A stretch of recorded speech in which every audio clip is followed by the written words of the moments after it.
في قوانين الغابة دايما بنشوف الحيوانات القوية هي اللي مسيطرة، ودايما الحيوانات الضعيفة بتاخد على دماغها. تخيل معايا عزيزي المشاهد لو حصل العكس، والحيوانات الضعيفة اتجننت وخرجت عن شعورها وبدأت تدافع عن نفسها، أكيد هتبقى النتيجة صادمة. والنهاردة هعرض لكم 20 حيوان واجهوا الخصم الخطأ ورد فعلهم اللي بجد هيبهرك. اللهم صل وسلم وبارك على سيدنا محمد. أنا إبراهيم، لو عجبك محتوايا ادعمني بلايك واشتراك. بسم الله، يلا بينا نبدأ حلقتنا النهاردة. الكلبين دول زنقوا حيوان الكنجر ده في المية، بس على مين؟ ده بيلعب بوكس، هيعلمهم الأدب.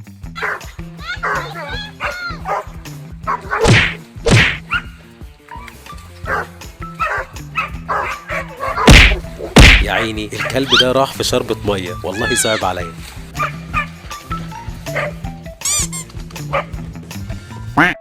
طبعا لما نشوف مواجهة بين جدي وبقرة أكيد عارفين مين اللي هيكسب في الآخر، بس اللي حصل دلوقتي خارق لقوانين الطبيعة. شكل الجدي ده بيروح الجيم من ورا صاحب المزرعة، يا إما دماغ الجدي ده مصفحة. يا عيني البقرة جالها ارتجاج في المخ. الكلب ده هيتعلم حالا مش كل حاجة يحطها في بقه. اتكهربت، ألف سلام عليك.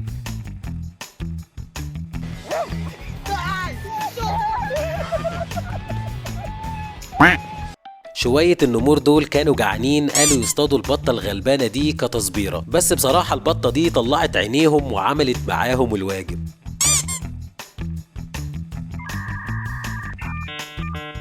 والله أنا تعبت لهم سلف، يروحوا لها من ناحية دي تجي لهم من ناحية دي، أكنهم بيلعبوا استغماية.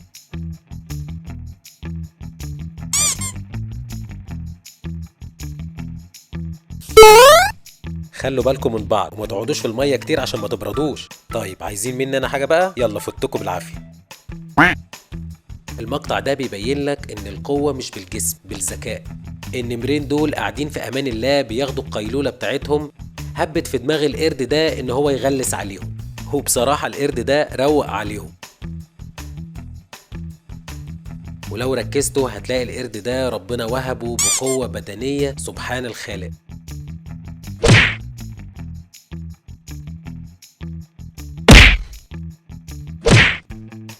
بوجه شكري للمصور اللي خلانا نشوف اللقطات الجميلة دي.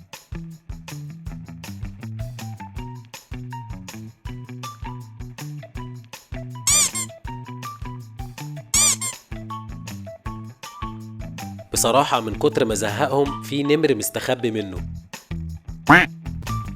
الجاموسة وقعت فريسة للبؤتين دول، بس ما كانوش يعرفوا ان الجاموسة دي ليها اصحاب جدعان.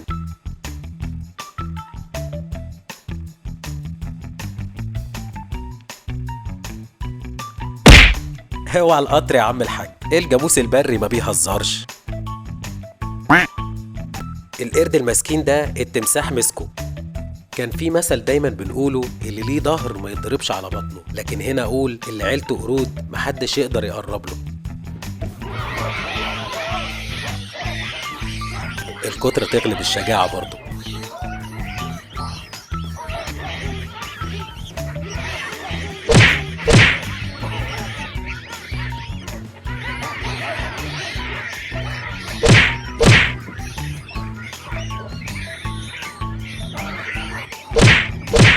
يا عين التمساح معرفش ياخد معاهم لا حق ولا باطل، بس عجبوني بصراحة، البركة في الجماعة.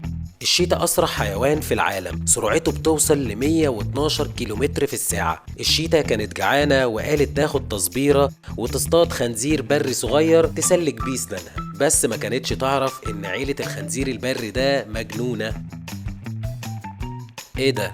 هو مين بيجري ورا مين؟ اتقلبت مسابقة جري. عامة تيمون خلقه ضيق وما بيحبش الهزار.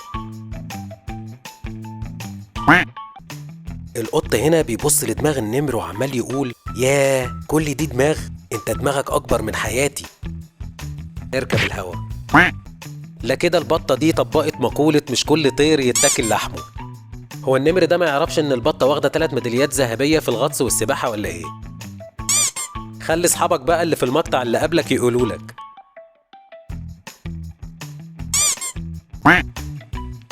انا اول مرة اعرف ان الاسد بيحب الهزار. تستاهل، ادي اخرة الهزار التقيل.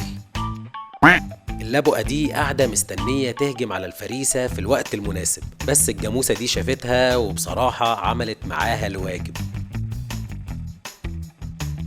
تحس ان في طار بايت بينهم وبين بعض.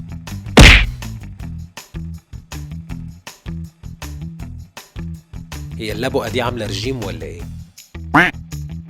دايما الضباع حرامية وبتحب تسرق اي اكل من اي مفترس، يعني ماشية بمبدأ انتش واجري تربات تاتا، لكن هو اللي وقع فريسة للأسد.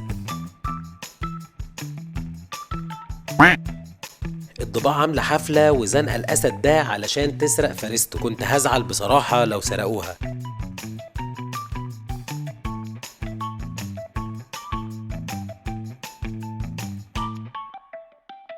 لكن الدعم جاله واللبؤات دول أنقذوه في آخر لحظة. أبو العيال بقى، واللي يجي على أبو العيال لازم من على الأرض يتشال.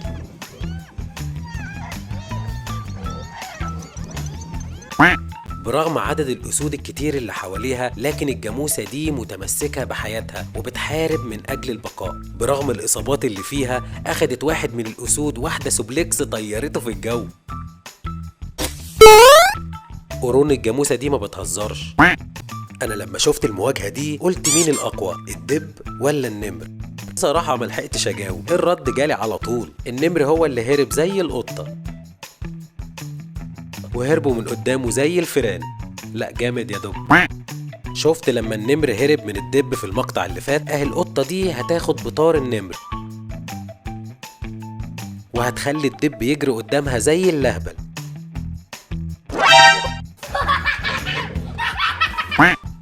فهد قاعد مستخبي منتظر فريسته، لكن شاف الضبع وهو جعان، لكن الفهد خد ديله في اسنانه وقال يا فكيك.